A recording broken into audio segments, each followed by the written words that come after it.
everyone. So today I'd like to discuss just a little bit about doing yoga from home. So some of you may have already done this before or already doing it for a while, but definitely for those of you who are new to it, along with myself, other than doing my own practice at home, I've never taught from home. So I just wanted to say some little tips and tricks and things that you may need to know about doing yoga from home. So first things first, most importantly, you need yourself. And by that, I not only mean the physical body, but I mean your entire self, coming and being completely aware in the moment in your space. In order to do that, you'll need some quiet space that you can go away from your partner, your family, whoever you're living with, and just let them know, I need 5 minutes, half an hour, however long that is that you're going to do, whether it's a personal practice or a class online, meditation, anything that you will be doing, just to have that kind of quiet space and surrendering to your alone time and bliss. And then the other thing is definitely a mat. If you don't have one yet at home, I'm sure Amazon and there's other places online that'd be more than happy to get an order from you online, as well as through Bliss Anywhere online. When I was still working at Bliss Yoga Studio before everything closed down, we were selling some really good mats. They're called Jade Yoga mats. So if you're interested in those, let me know. Send me a message. They're made from recycled material, and they actually support some very good causes, and it's a really good mat. The one I'm using right now that I've had for years is Lululemon. So most of you do know they have great mats. There's a couple others that I'd recommend if you're interested. Otherwise, just getting any mat for right now that would temporarily do the job at home. And then I want to get into props. So as much as you may have or may have not used props before, it's definitely very important. And right now I'll just show you some of the props that I have. And then if you don't have those, again, same thing, you can order some for yourself online.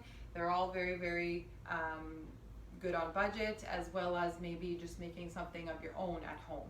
So a strap is always very good to have. A block. Mine is a cork block. I definitely love these and recommend these if you can get a nice cork block. Same thing at the studio, we had some really nice ones, as well as another place that I was teaching at, and Half Moon has good ones as well. A blanket, so multiple purposes and reasons to have a blanket, and then a yoga towel. It's always good to have. Finally, what I'm sitting on, a cushion. So you could have a small meditation cushion, you could use a pillow, you could use, I have another one right here as well, lovely meditation cushion from Half Moon.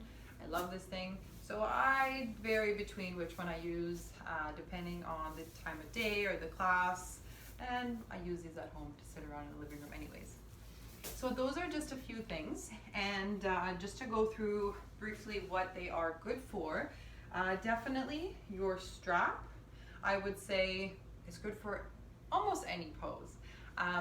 Whether you are new to yoga or advanced, straps are amazing. They will get you not only in the correct alignment to a pose, in the depth, eases you into the pose, but as well as if there's something else that you wanted to maybe really work on, whether it's something as simple as you want to be able to grab your fingers and you reach them at your back. This is a great one to try and work with the strap.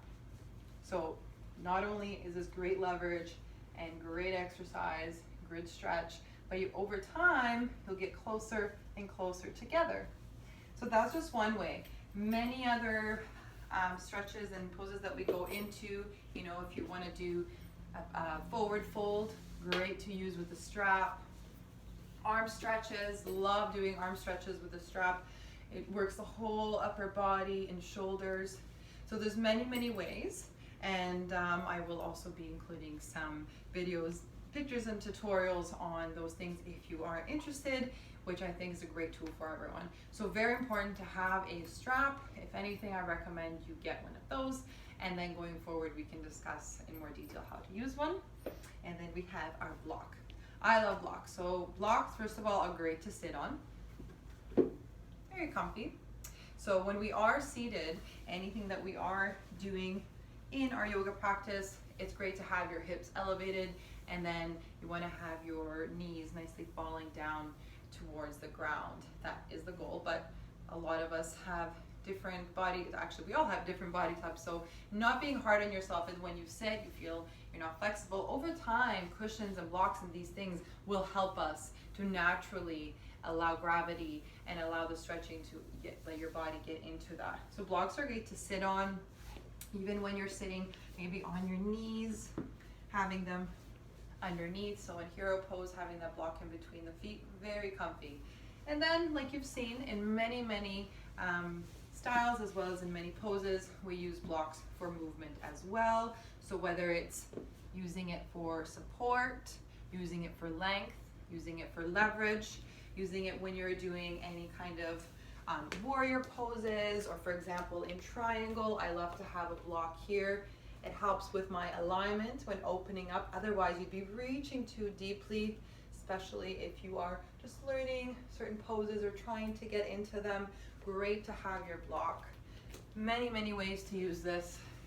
Promise you, you'll love it, and it'd be hard to do things without it. Then we have our yoga blanket. So this is good, sorry, yoga towel.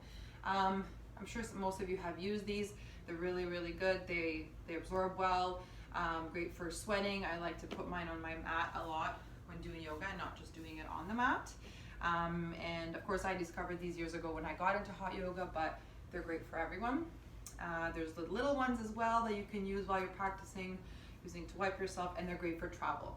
So I just came back from Bali and I had this thing with me everywhere, and you just keep it clean, and it's much better and easier than having to make sure you wipe your mat down, which is always good to do, but sometimes you don't have the tools or time to do that.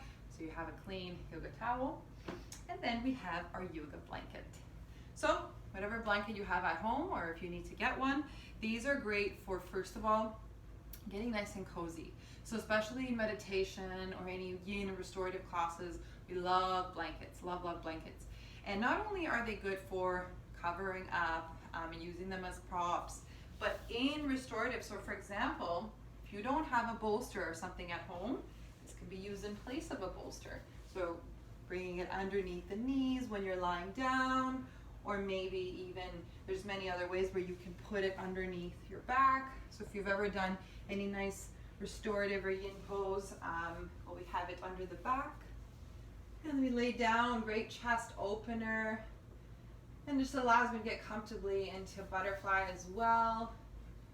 So many different ways to utilize the blanket, not just to cover ourselves.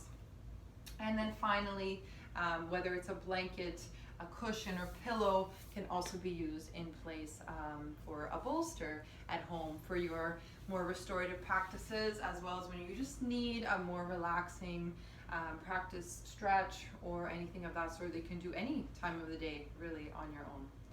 And then one more thing I wanted to add that's very important.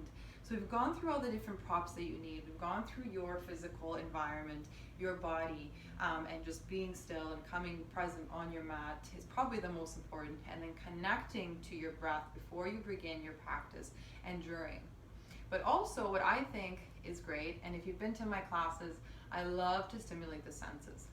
And I'm sure a lot of you can agree. Mind you, there are obviously allergies and sensitivities, but if you can get some incense at home, or even some diffusers. So I have a diffuser going in every room of the house. Just trying to bring it into the camera. And I like to use scents that stimulate either energetically, if I want a little bit more energy, if I want clarity, or if I want to settle down. So there's different kind of senses. So if you have more questions on diffusers, aromatherapy, incense, also let me know. But definitely huge to start your day or start your practice. It really helps to connect all of your senses. And then finally, sound. So if you have some great music to play, or if you like, I can make some recommendations. To me, music is everything.